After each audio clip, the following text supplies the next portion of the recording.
अफगानिस्तान संकट के बीच तमाम देश अपने नागरिकों को, कर्मचारियों को काबुल से निकाल रहे हैं। इस बीच एक ऐसी रिपोर्ट सामने आ रही है जिसमें कहा जा रहा है कि अमेरिका ने तालिबान को अपने अधिकारियों, ग्रीन कार्ड होल्डर और अफगान सहयोगियों की सूची सौंपी है जिन्हें वहां से निकाला जाना था, और तालिबान को यह लिस्ट काबुल के बाहरी इलाकों में एंट्री की इजाजत देने के लिए दी गई थी। लेकिन सवाल यह है कि बाइडेन ने तालिबान को यह लिस्ट सौंपकर कहीं अपने पैरों पर तो कुल्हाड़ी नहीं मार ली है, और बाइडेन के इस फैसले के बाद अमेरिकी सांसदों, अफसरों के बीच क्या नया विवाद शुरू होगा? इन सारे सवालों के जवाब हम आपको इस वीडियो में देंगे। नमस्कार, मैं हूं आयुष और आप देख रहे हैं भारत तक।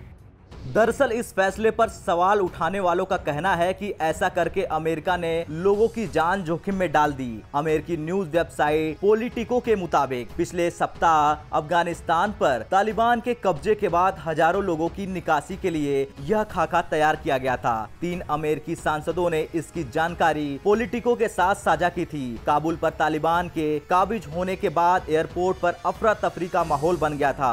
एयरपोर्ट के बाहर की सुरक्षा की जिम्मेदारी तालिबान के हाथ में आने के बाद बाइडेन प्रशासन ने यह फैसला लिया था। बता दें, अमेरिका और अन्य गठबंधन बलों के साथ सहयोग करने वाले अफगानों की बेरहमी से हत्या करने वाले तालिबान को खास नामों की सूची देने के फैसले से कई सांसद और सैन्य अधिकारी नाराज हुए हैं।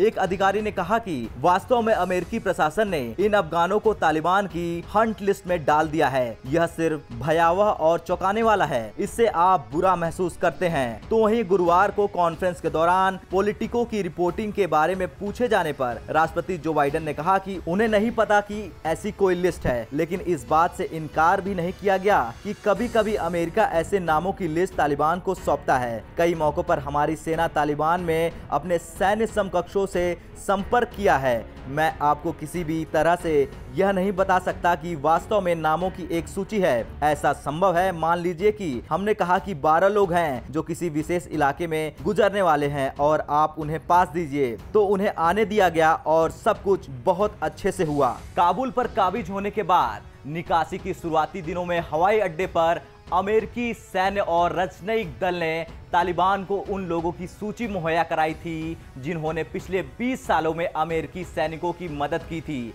और जिन्होंने अमेरिका के लिए विशेष अप्रवासी वीजा की मांग भी की थी। इनमें अमेरिकी नागरिक, दोहरे नागरिकता पाने वाले लोग और अन्य भी शामिल थे।